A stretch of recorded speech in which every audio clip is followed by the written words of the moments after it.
বন্ধ হয়ে পড়ে আছে সব দোকানপাট। অন্য কোনো দিনের মতো কফি হাউসে নেই কোনো আড্ডা। খা খা করছে বাইরে রাখা চেয়ারগুলো। নেই কোনো মানুষ।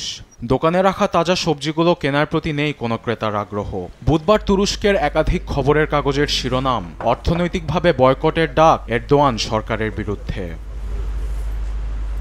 ইমামোগলুকে গ্রেপ্তারের প্রতিবাদে উত্তাল পুরো তুরস্ক।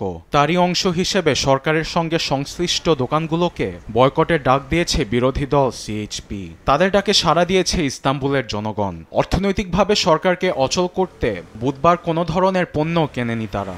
এমন সিদ্ধান্তকে সাধুবাদ জানিয়েছেন সাধারণ জনগণ থেকে শুরু করে বিক্রেতারাও।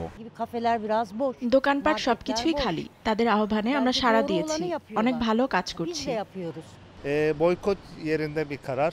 দেরি হলেও বয়কটের সিদ্ধান্তটি যথার্থ, কেননা এতে করে জনগণ কার পক্ষে সেটি দেখা যাবে। এরদোয়ানের নেতৃত্বে দেশ ধ্বংসের পথে এগোচ্ছে। আমার সঙ্গে অনেক বিক্রেতারাও এ কার্যক্রমে অংশ নিয়েছে।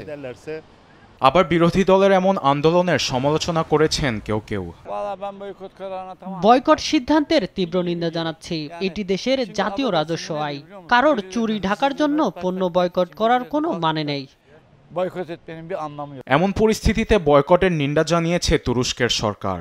জনসাধারণের মধ্যে শত্রুতা ও বিদ্বেষ উস্কে দেবার অভিযোগে বয়কট প্রচারণাকারীদের বিরুদ্ধে তদন্ত শুরু করেছে ইস্তাম্বুলের পাবলিক প্রসিকিউটরের কার্যালয়। সেই সঙ্গে বাণিজ্যমন্ত্রী ওমের বিলাত এক লিখিত বিবৃতিতে বয়কটকে অর্থনীতি এবং দেশের বিরুদ্ধে নাশকতা হিসেবে অভিহিত করেছেন।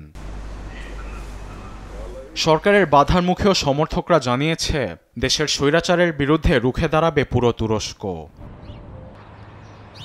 আরবেদ আফসার, নিউজ ডেস্ক, দেশ টিভি।